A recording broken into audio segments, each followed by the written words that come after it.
What if the CEO of a massive truck dealership walked in as just another customer, only to uncover a shocking scam right under his nose? Daniel Carter thought he was just checking up on his business. But when he overheard a frustrated veteran behind him exposing a hidden lie, he knew something was seriously wrong. What he discovered next, it was bigger than he ever imagined.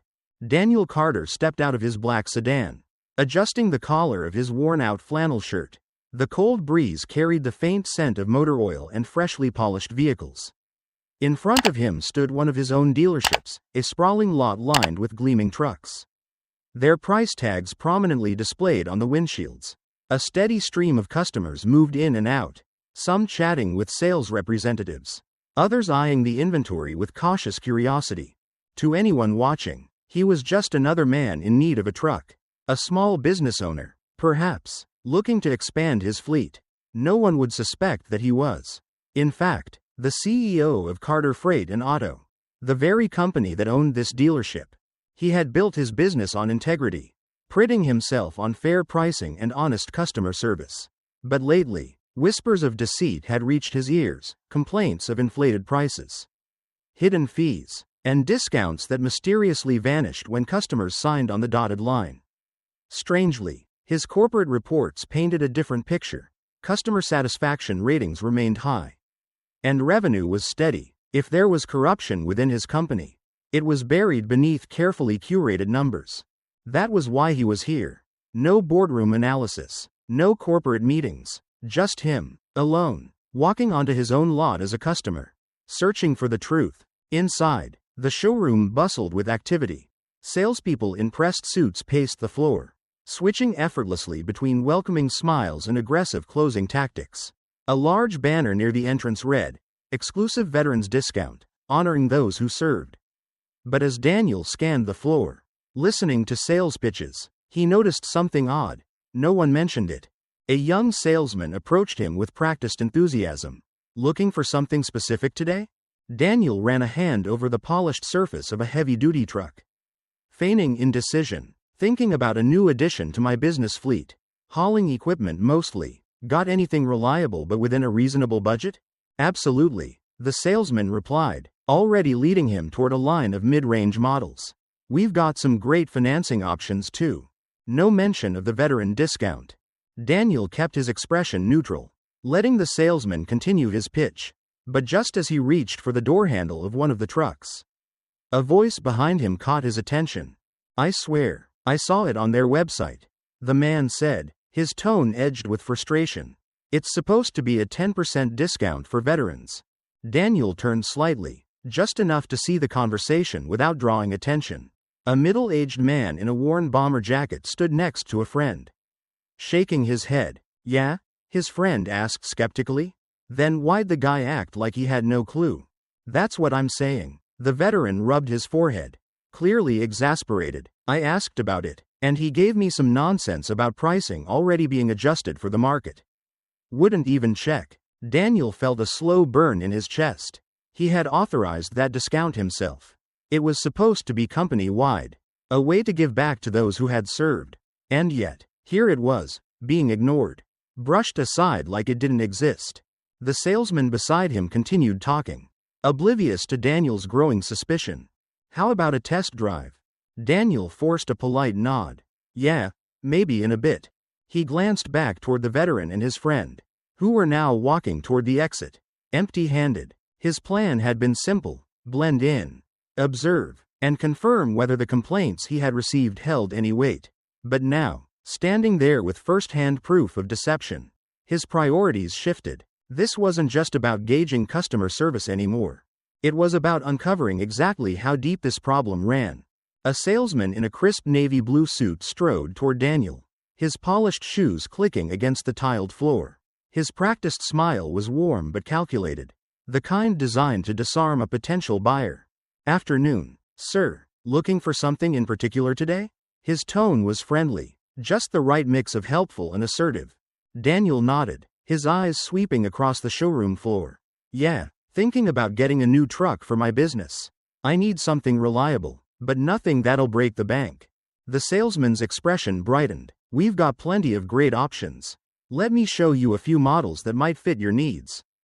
As they walked toward a line of heavy-duty pickups, Daniel decided to test the waters. By the way, I saw something on your website about a discount for veterans. That's still available? The salesman's demeanor changed ever so slightly. It was subtle, a hesitation in his step, a flicker of uncertainty in his eyes. Oh, I believe that program has ended recently. Daniel tilted his head. That's strange. I just checked this morning, and it was still listed on the site. The salesman recovered quickly, flashing another smooth smile. Yeah, sometimes the website isn't updated right away. But don't worry, I can still work with you on pricing. In fact, if you're looking for a solid deal, I have a model right over here that's perfect for a business owner like yourself. Daniel let the subject drop, for now. The salesman had skillfully dodged the question and shifted the conversation toward a truck with a higher price tag. It was an old trick, one Daniel had seen before. He played along, nodding as the salesman rattled off the features. Top-of-the-line engine, excellent towing capacity, upgraded interior, all things Daniel had heard 100 times before. But he wasn't here to buy a truck. He was here to find the truth. As the salesman continued his pitch, Daniel's attention drifted across the showroom. He watched how the other employees handled customers, studying their body language and listening for patterns. A middle-aged man in work boots and a flannel shirt stood near another salesman, frowning as he looked at a price sheet. The salesman leaned in, speaking in hushed tones, his expression firm. The customer scratched his head, looking unsure. Not far away, a woman in her late 20s approached the front desk, pulling out her phone. She showed something to the receptionist, a price listing. Maybe. The receptionist barely glanced at it before shaking her head. The woman's brows furrowed as she protested, but the receptionist remained firm. Daniel knew that look, customers being told one thing online and another in person. He stayed quiet, pretending to examine the truck's side panel while listening in on the conversations around him. The same pattern repeated over and over. If customers didn't bring up the discount, employees never mentioned it. If someone questioned the price, they were either given vague excuses or pressured into buying immediately. Then, just as Daniel was about to step away, a voice caught his ear. "That's not the price I saw online," a young woman said, standing at a nearby desk. She held up her phone, her frustration evident. The salesman across from her, a man in his mid-30s with slicked back hair, leaned in with a practiced, reassuring tone. "Oh, prices change all the time, especially with demand being so high. What you saw earlier must have been an older listing." The woman frowned. "But I checked just an hour ago. It said 28,000. You're telling me it jumped to 32 in an hour?" The salesman spread his hands. "It happens, ma'am. These trucks move fast. What I can do is lock this price in for you right now. But I'd need a deposit today." Daniel's jaw tightened. She hesitated, glancing back at her phone, doubt creeping into her expression. Daniel slipped a hand into his jacket pocket, pressing the small recording device he had brought along. He hadn't planned on using it this early, but this was too blatant to ignore. The young woman sighed. "I don't know, that seems unfair." The salesman leaned in slightly, lowering his voice. "Listen, I can talk to my manager, but I can't promise anything. If you wait, it might go up again." Daniel pressed record. His pulse remained steady, but a slow burn started to build in his chest. This wasn't an accident. This wasn't just one pushy salesman looking to close a deal. It was a strategy, a system. As the woman reluctantly signed some paperwork, Daniel felt his earlier suspicions harden into certainty. And then, as if the universe wanted to hammer the point home, he heard something else. Two employees stood a few feet away, speaking in hushed voices. They thought no one was listening. "You sure?" one asked. "If they ask about the discount, we just act like we don't know? That's what the boss said." The other replied, "As long as no one reports it to corporate, we're in the clear." Daniel froze. There it was. Proof. This wasn't just a few dishonest employees bending the rules.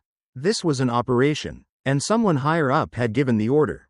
For the first time that day, Daniel felt his calm exterior slip, a flicker of anger flashing through him. If this dealership was following these shady tactics, how many others were doing the same? He had walked in expecting to confirm a few suspicions, Now, he knew he had uncovered something much bigger. This wasn't just a problem. It was a fight. And Daniel Carter wasn't the kind of man to walk away from a fight. Daniel stayed in character, playing the role of an indecisive buyer as he lingered on the lot.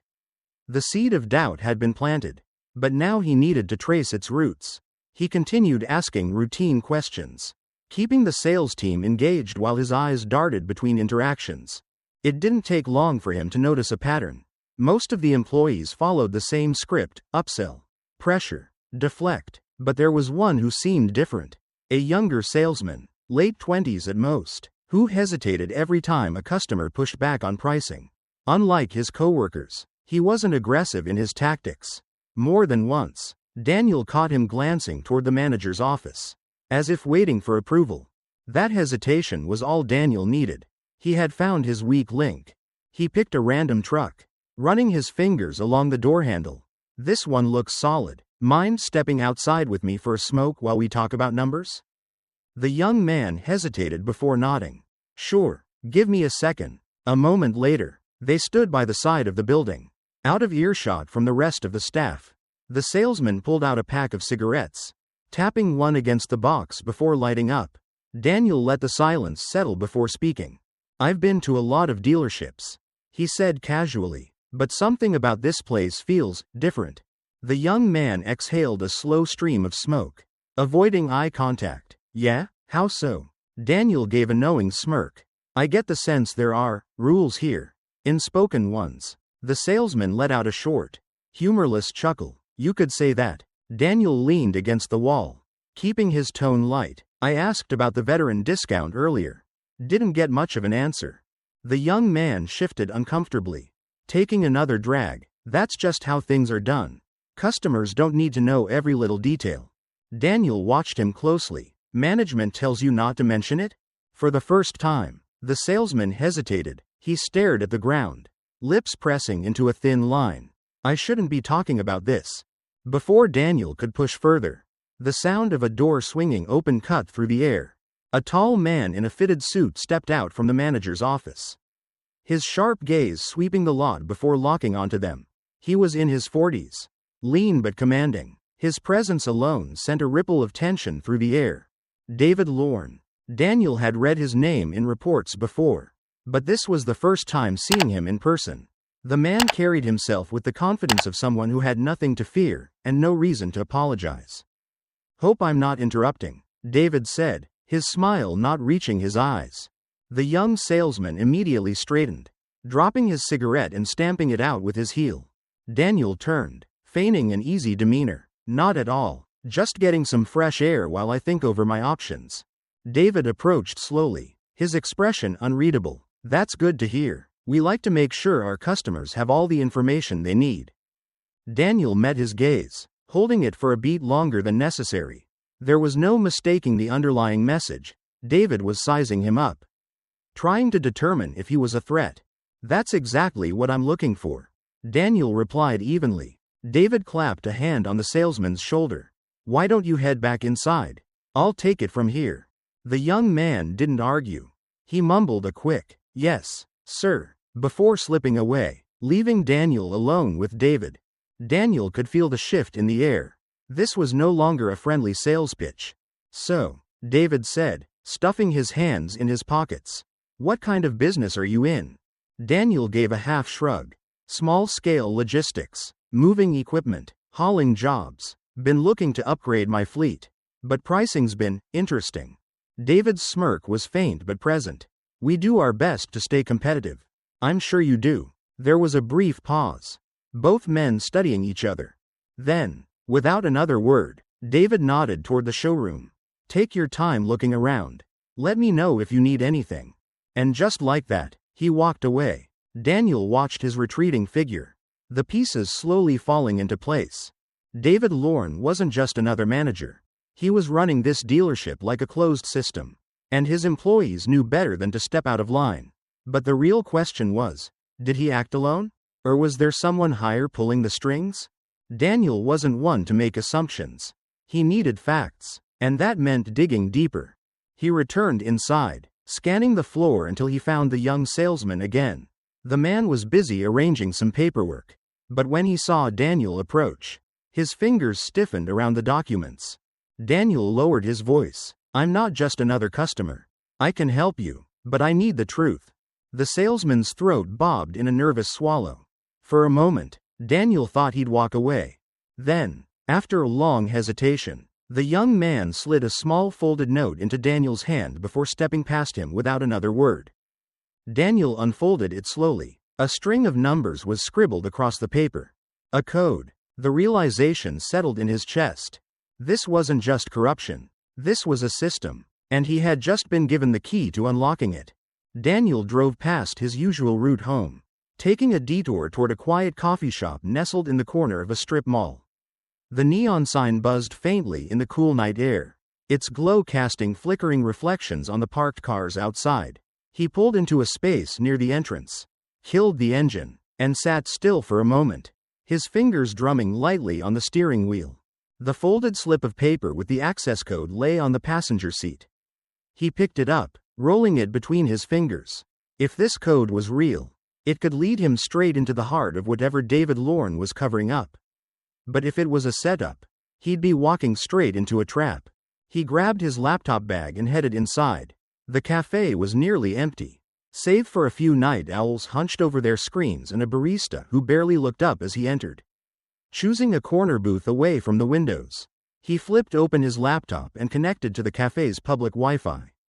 His fingers hovered over the keyboard for a brief second before he typed in the dealership's internal login portal. He entered the access code. For a moment, nothing happened. Then, the screen flickered, and a list of transactions loaded in front of him. At first glance, the records appeared normal: customer names, VIN numbers, financing agreements. But as Daniel scrolled deeper, discrepancies emerged. There were two sets of sales contracts for the same trucks. One version reflected the proper pricing and discounts, but the second, identical except for the altered numbers, showed inflated prices with missing incentives.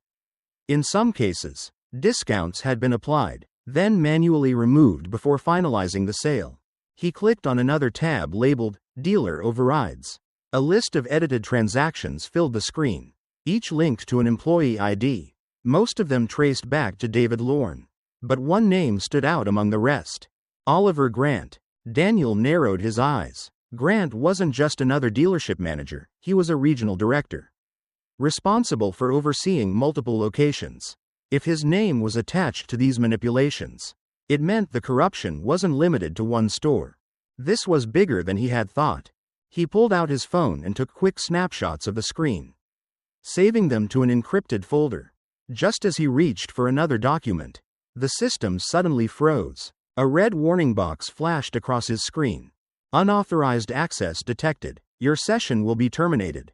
Then, in an instant, he was locked out. Daniel's breath came slow and steady, but the weight of the moment pressed into his chest. Someone had caught him. He closed the laptop with deliberate calm, packed up his things, and walked out of the cafe.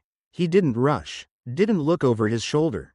But as soon as he reached his car, he started the engine and pulled onto the road without hesitation. The streets were quiet this time of night, the distant hum of traffic the only sound cutting through the silence. He was about 10 minutes from home when his phone rang. Unknown number. He let it ring once, twice. Then he answered. "Mr. Carter," a deep voice said, smooth but cold. "I'd advise you to drop this now." Daniel didn't respond. He didn't need to. The voice continued. "You're a smart man. You know when to walk away. This is one of those times." Daniel tightened his grip on the steering wheel. "And if I don't?" There was a pause. Then, a quiet chuckle. "Then things get complicated. You don't want that." The call cut off. Daniel lowered the phone, staring at the screen for a long moment. The fear was there. He wouldn't pretend otherwise. But beneath it, something else stirred. Excitement. If they were calling him, it meant he was onto something real. This wasn't just about one dishonest dealership anymore. It was a system, a network, and now, they knew he was coming for them. Daniel turned off his phone and pressed harder on the gas. He wasn't backing down. Daniel sat in his car, gripping the steering wheel as the weight of the situation settled on his shoulders. The phone call had made one thing clear: he was being watched. The people behind this scheme weren't just careless employees cutting corners. They were organized, deliberate, and powerful enough to issue warnings. But intimidation wasn't enough to stop him. If anything, it confirmed he was on the right track. He knew that if he wanted to take them down, he needed more than just records of suspicious transactions. He needed hard, undeniable proof of direct involvement, something that tied David Lorne and Oliver Grant to the manipulation happening within the dealership. And that meant setting a trap. He picked up his phone and scrolled through his contacts until he found the name he was looking for. Sarah Mitchell, a seasoned investigative journalist with a reputation for exposing corporate corruption. Sarah had been a trusted ally in the past. She wasn't the type to shy away from a challenge, and this was exactly the kind of story that would get her attention. The phone rang twice before she answered. Daniel Carter, haven't heard from you in a while.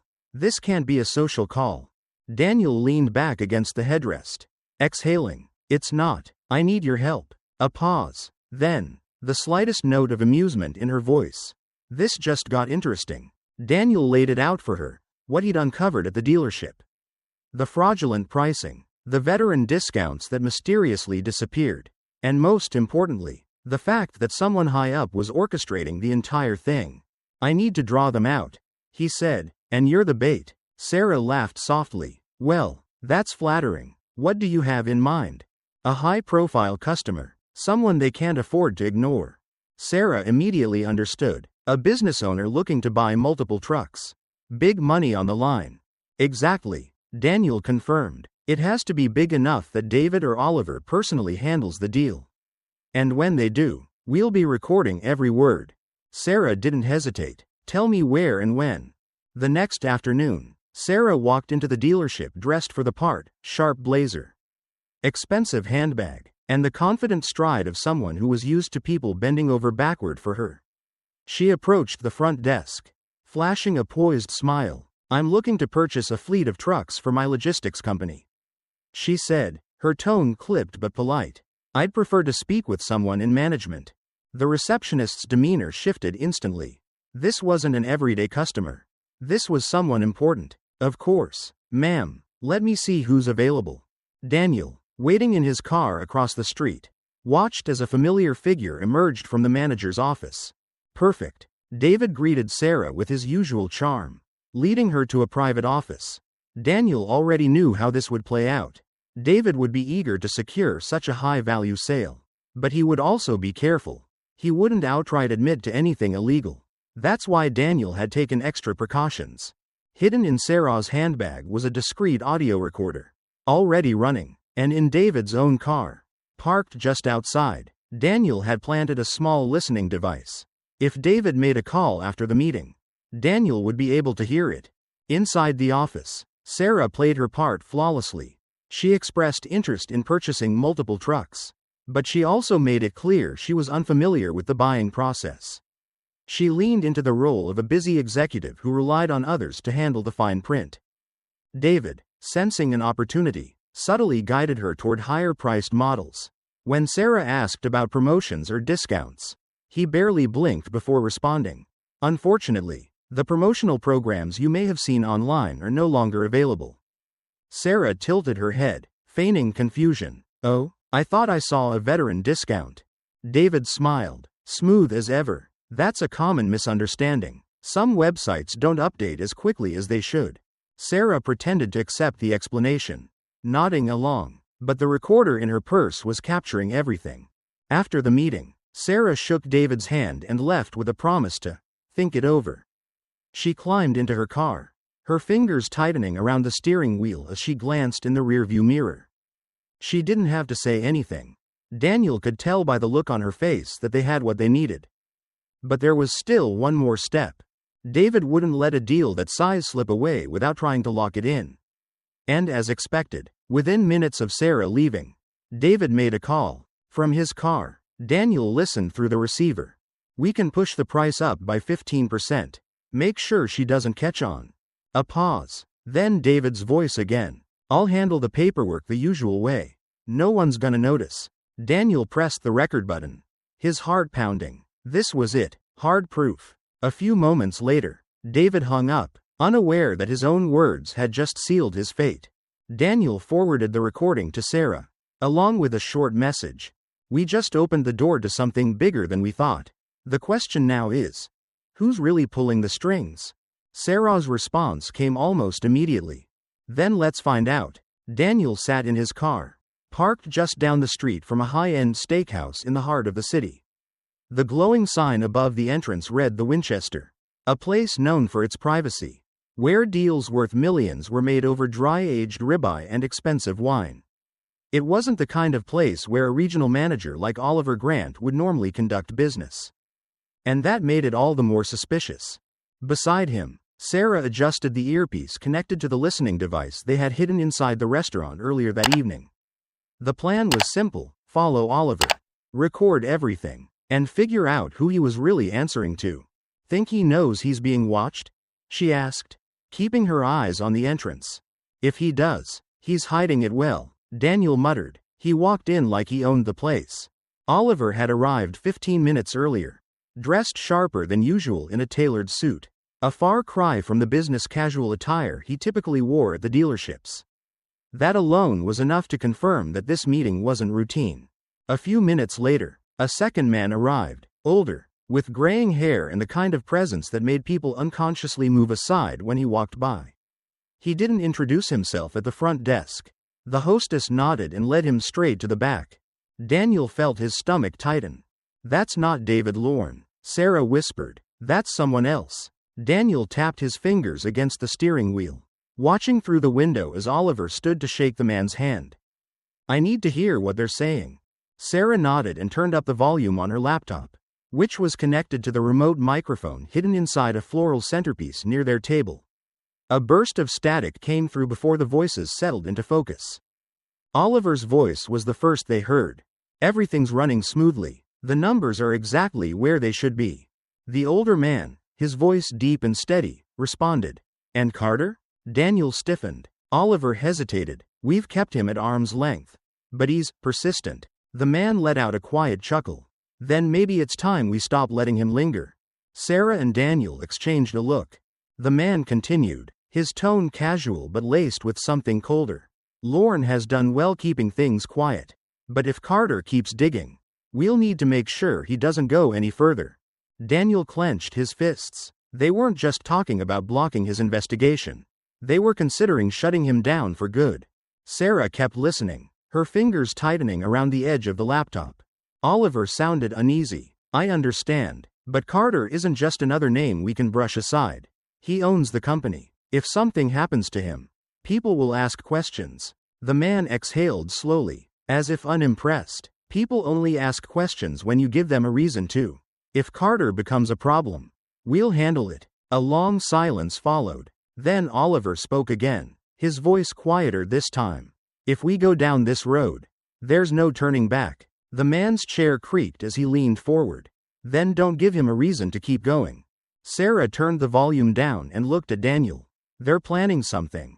Daniel barely heard her. His mind was locked on one thing. The man in the suit. The way Oliver had deferred to him. The authority in his voice. Whoever he wasn't just an associate. He was in charge. Then, as if to confirm their worst suspicions, Oliver spoke again. Vaughn, are you sure this is the best way forward? Daniel inhaled sharply. Richard Vaughn. The name hit him like a freight train. Vaughn wasn't just some executive. He was a power broker in the industry. A man with deep financial ties to multiple corporations, including Daniel's own company. He wasn't just involved in the dealership fraud, he was controlling it from the top. Sarah was already typing notes, her expression tight with focus. This isn't just about inflating truck prices. This is bigger. Vaughn is running something much deeper. Daniel sat back, exhaling slowly. And he sees me as a threat. Sarah turned to him. What do we do? Daniel didn't hesitate. We keep going. Sarah studied his face, searching for any doubt. There was none. Then let's take them down. Daniel sat across the table from Sarah in a dimly lit diner, the scent of fresh coffee and fried food lingering in the air. The weight of the conversation from the previous night still hung between them. Sarah leaned in, her voice low. We need to take this to the press. Daniel shook his head. Not yet. She exhaled sharply, clearly frustrated. We have proof that Vaughn is running a massive fraud operation. That Oliver is handling the dirty work. And that they see you as a threat. What more do you need? Daniel stirred his coffee, his gaze fixed on the swirling liquid. If we go public now, all we do is spook them. They'll cover their tracks, shift the blame, and walk away clean. We need something that directly ties Oliver to the fraud. Something they can't spin. Sarah frowned. And how do you suggest we get that? A slow smile crept onto Daniel's face. We make him slip up. Oliver Grant was careful. A man in his position had to be. But no one was untouchable. If they could get him to lower his guard, just once, he'd hand them exactly what they needed. Daniel picked up his phone and made a call. I need a favor. 2 days later, Oliver Grant stood in the center of a grand ballroom, surrounded by polished floors, chandeliers, and the hum of corporate elites discussing their latest investments. He was here as a guest speaker, one of many high-ranking executives invited to the exclusive business forum. He had no idea he was walking straight into a trap. Daniel, now dressed in a tailored suit, adjusted the cuff of his sleeve as he stepped into the event.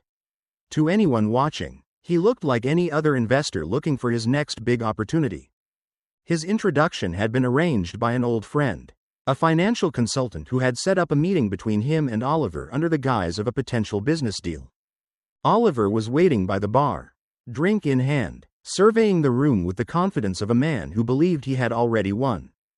Daniel approached, offering his hand. Oliver Grant, I presume? Oliver turned, sizing him up before shaking his hand.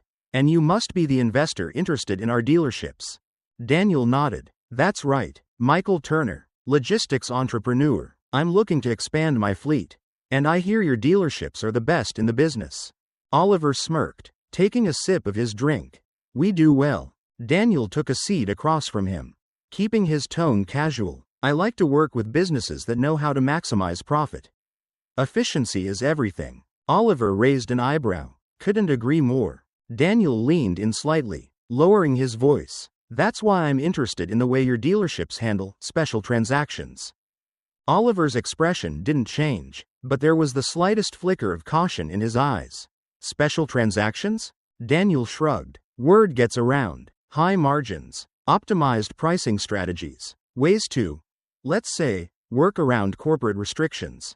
Oliver's grip on his glass tightened ever so slightly. He hesitated, then let out a short chuckle. Well, I suppose there are ways to ensure profitability. But of course, everything we do is above board. Daniel smiled, keeping his tone light. Of course, but if a man were looking for ways to ensure the highest return, surely there are methods that aren't exactly in the employee handbook. Oliver studied him for a long moment. Let's just say, he finally said, there are ways to do business that not everyone needs to know about. That was it, the slip-up Daniel had been waiting for. He glanced at his watch, pretending to check the time. I'd love to discuss this further. Maybe over dinner? Oliver smirked. I'll have my assistant set something up. Daniel nodded and excused himself, walking toward the exit with steady steps. He had what he needed. As he stepped outside into the cool night air, his phone vibrated. A new email. The subject line sent a chill down his spine. Be careful who you trust.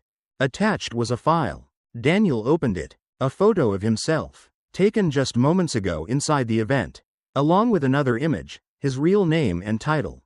A realization hit him like a punch to the gut. Oliver knew exactly who he was. Inside the ballroom, Oliver's phone buzzed. He glanced down at the message and clenched his jaw. The sender was anonymous, but the message was clear. Watch your back. Carter is playing you. Oliver's grip on his glass tightened as he dialed David Lorne's number. We have a problem. David's voice was quiet, hesitant. What kind of problem? Carter isn't some investor. He's the CEO. He's been digging into us this whole time. There was a long pause on the other end. Then David said, maybe it's time to walk away. Oliver's eyes darkened. Walk away? We've done enough. David continued. This is bigger than we thought. Maybe it's time to cut our losses before this gets out of hand. Oliver's grip on the phone tightened. If you even think about backing out, I will make sure you take the fall for all of it. David didn't respond. Oliver ended the call. Daniel had forced their hand. And now, The real fight was about to begin. Daniel gripped the steering wheel tighter as he checked his rearview mirror for the third time in 5 minutes. The black SUV had been following him since he left the office. Maintaining a steady distance, never passing, never falling too far behind. His instincts screamed that this wasn't a coincidence. He took a sharp right turn onto a quieter road, watching for any sign that the vehicle would do the same. Sure enough, it followed. That was all the confirmation he needed. His mind worked fast. If they wanted to send a message, there were less obvious ways to do it. No, this wasn't just a warning. This was intimidation. Maybe worse. His phone rang. The number unknown. He hesitated a second before answering. "You're pushing too far, Carter." The voice was deep, controlled. There was no anger, no urgency, just quiet certainty. "Walk away while you still can." Daniel didn't reply. He kept his eyes on the road, scanning for an escape route. The voice continued. "Next time, it won't be just a conversation." Then the line went dead. Almost immediately, the SUV's headlights flicked off, and it swerved onto a side street, disappearing into the darkness. Daniel exhaled, but his grip on the wheel didn't loosen. They weren't bluffing. Miles away, Sarah stared at the email on her laptop screen, her heart pounding against her ribs. The message was brief, but the meaning was clear. "Stop the investigation. If you don't, the people you love will suffer." The sender was anonymous. The IP address scrambled. Whoever sent this knew what they were doing. She pushed her chair back, running a hand through her hair. She had dealt with threats before, angry CEOs, corrupt politicians, but this felt different. This wasn't just a company trying to silence a bad report.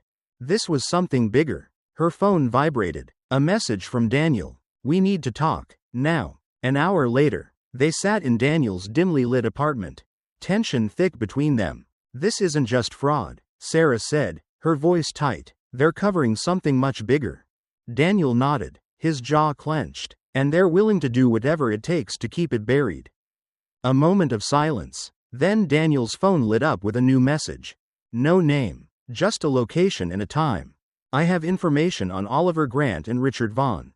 Meet me tonight." Sarah read over his shoulder.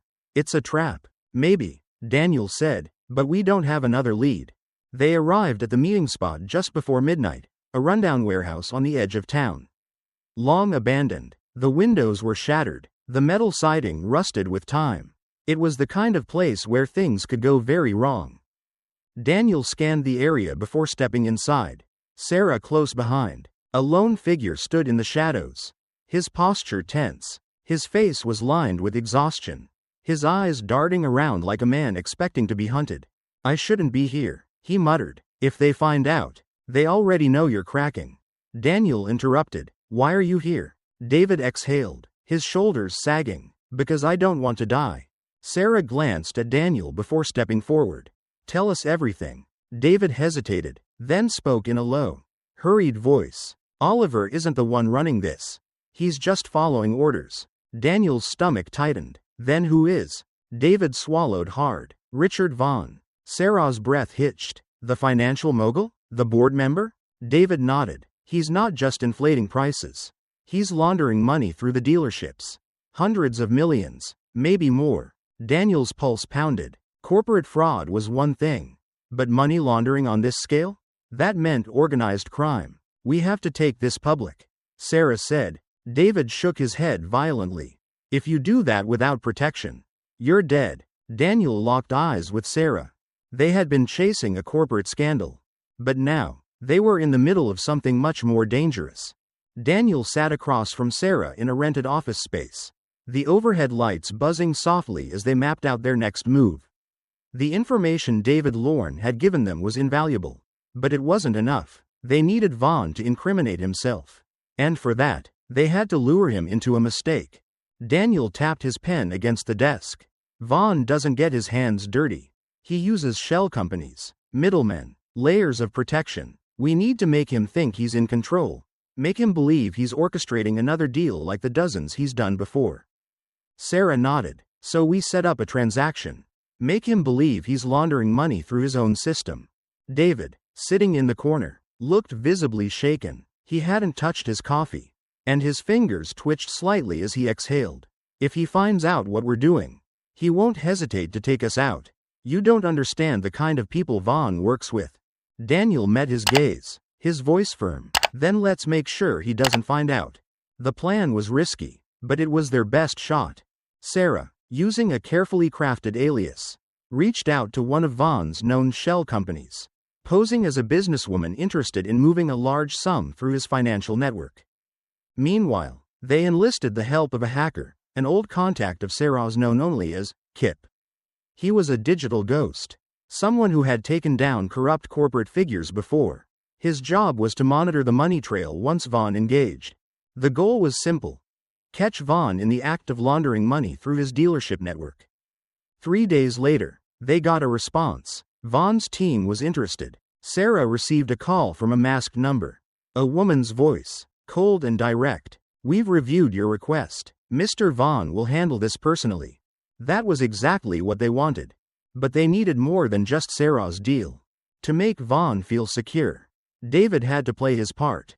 That same afternoon, David set up a meeting with Vaughn, pretending to be nervous, eager to regain his trust.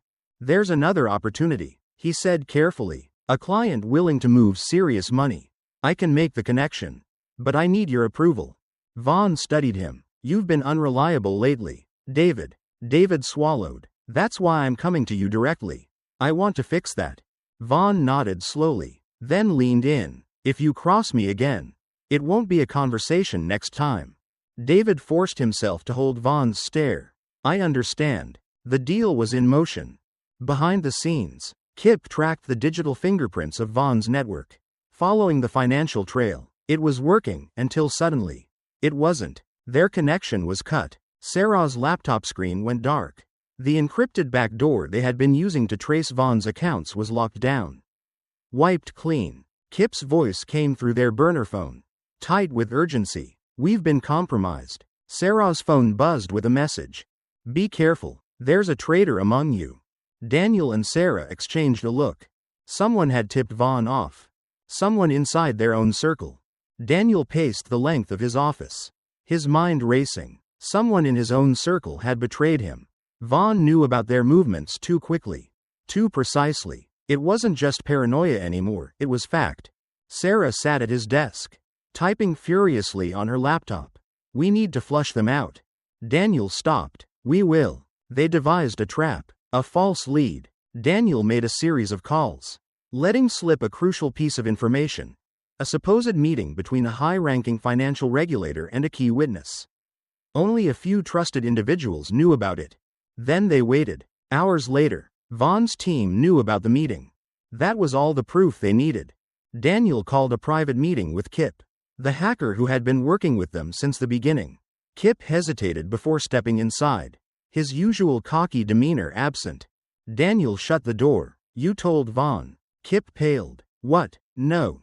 Don't lie." Sarah snapped. "We planted fake intel, and it got to him within hours. You were the only one who had access."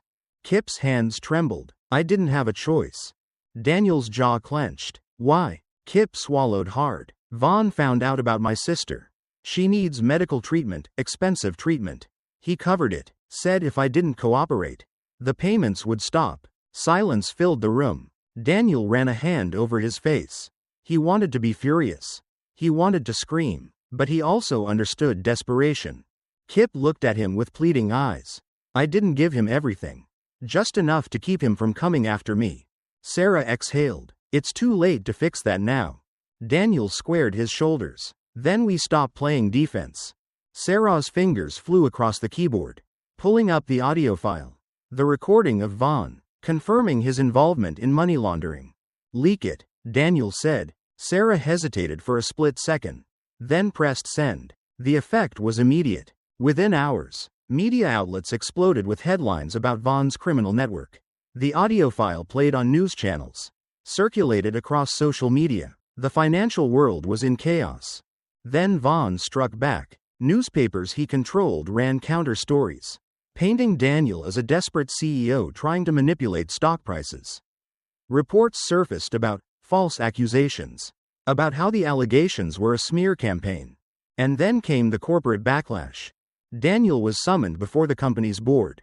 A panel of investors and executives sat in a cold, sterile conference room, their expressions unreadable. One of them, a man Daniel had known for years, leaned forward. "Mr. Carter, do you have any idea what kind of damage this has done to our company's reputation?"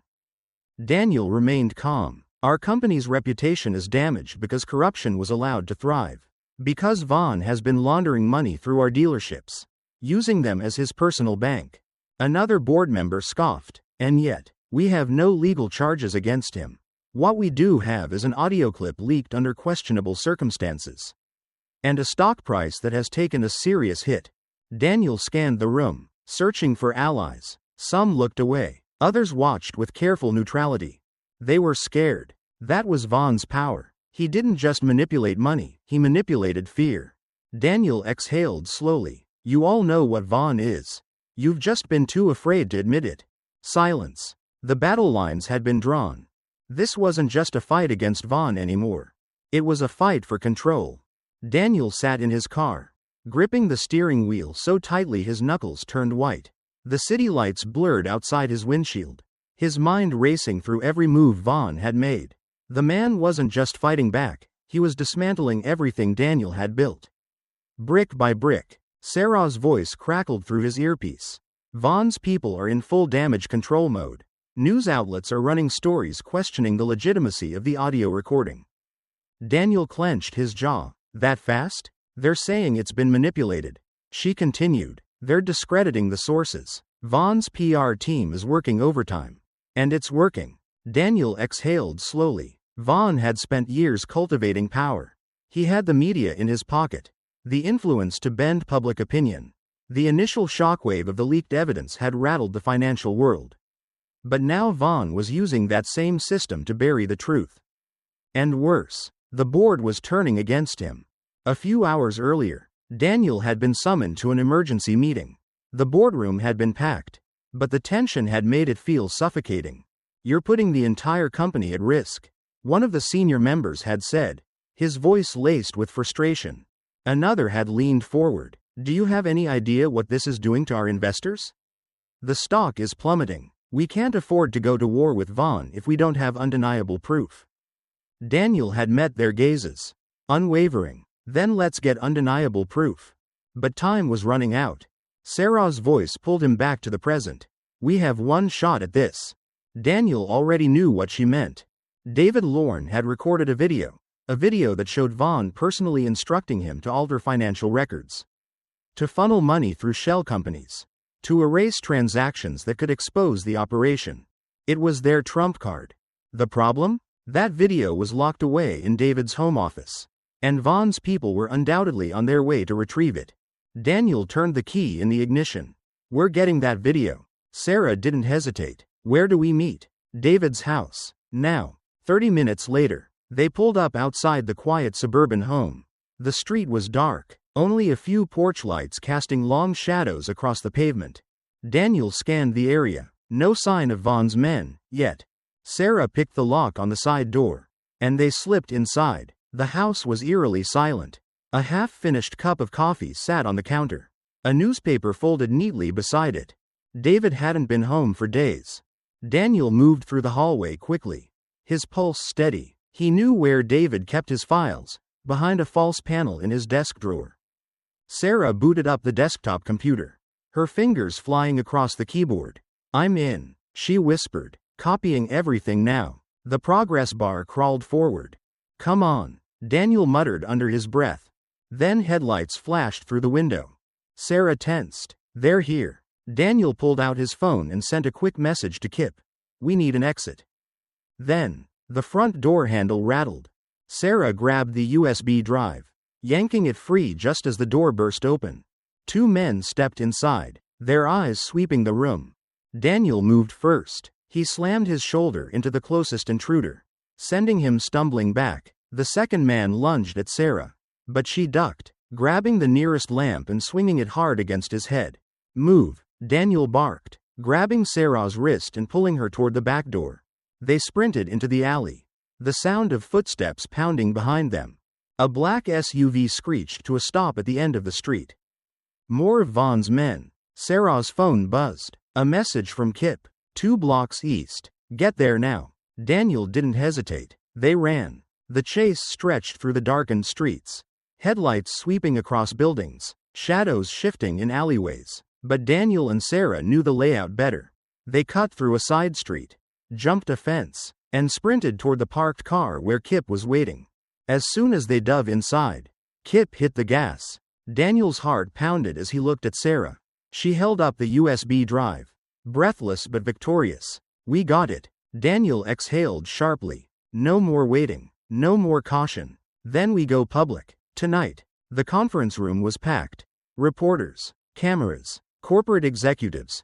Everyone who had a stake in the scandal sat in tense silence. Waiting. The air hummed with anticipation. The kind that only came when something big was about to break. Daniel stood at the podium, the weight of everything he had fought for pressing against his chest. Sarah stood beside him, a laptop open on the table, ready to broadcast the one thing that Vaughn couldn't spin, couldn't buy his way out of. The people in this room, Daniel began, his voice steady, deserve to know the truth. And the truth is this. Richard Vaughn orchestrated one of the largest corporate fraud and money laundering schemes in recent history. And we have the proof. Sarah pressed a button, and the large screen behind them flickered to life. David Lorne appeared on the video, sitting in his office, his face pale, his voice tight. Vaughn told me to erase the financial records, to bury the transactions. He said if anyone looked too close, we'd make them disappear. We were moving millions, no, billions, through shell companies. If I refused, I was done. And not just in business. Murmurs spread through the crowd. Some gasped. Others sat in stunned silence. Then the screen shifted to another clip. Vaughn himself, caught in a rare, unscripted moment of arrogance. I don't care who finds out. Vaughn's voice sneered through the speakers. As long as the money flows, there's nothing they can do about it. The room erupted. Reporters shouted over one another.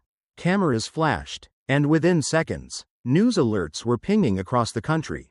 The evidence was irrefutable. Vaughn's empire was crumbling in real time. And then, the doors burst open. Federal agents stormed in, their badges gleaming under the fluorescent lights. The room parted as 2 officers moved toward Vaughn, who sat motionless, his jaw clenched tight. This is a mistake, Vaughn muttered as the agents pulled him to his feet. You don't know what you're doing. Daniel watched as they clamped handcuffs around his wrists. Vaughn turned his head, locking eyes with him. You think this changes anything? His voice was quiet, almost amused. There's always someone else waiting to take my place. Daniel didn't flinch. Vaughn was led through the sea of flashing cameras and out of the building. By nightfall, his face was on every major news channel. His legacy reduced to a cautionary tale of greed and corruption. But even as the world celebrated his downfall, Daniel knew better. The company wasn't unscathed. Shares had plummeted, investors were wary, and the trust that had taken decades to build had been shattered in weeks. The board reinstated Daniel, but not without reservations. Damage control would take years. Sarah finished her last article on the case with a single question. The truth has been exposed. But who will protect it? A week later, Daniel stood in his office, gazing out at the city skyline. The weight in his chest hadn't lifted. If anything, it had deepened. His phone buzzed. An unknown number. He hesitated, then opened the message. Vaughn was just one piece. If you really want the truth, keep digging. Daniel stared at the screen, his mind racing. The battle was over, but the war had just begun. At the end of the day, power and corruption often go hand in hand, but so does integrity. Daniel Carter didn't just uncover fraud, he proved that the truth, no matter how deeply buried, always finds a way to the surface. But his fight isn't over, and neither is the battle against deception in the world around us. So what do you think? If you were in his shoes, would you have done the same? Let us know in the comments, and don't forget to subscribe to Undercover Truths for more eye-opening stories like this one.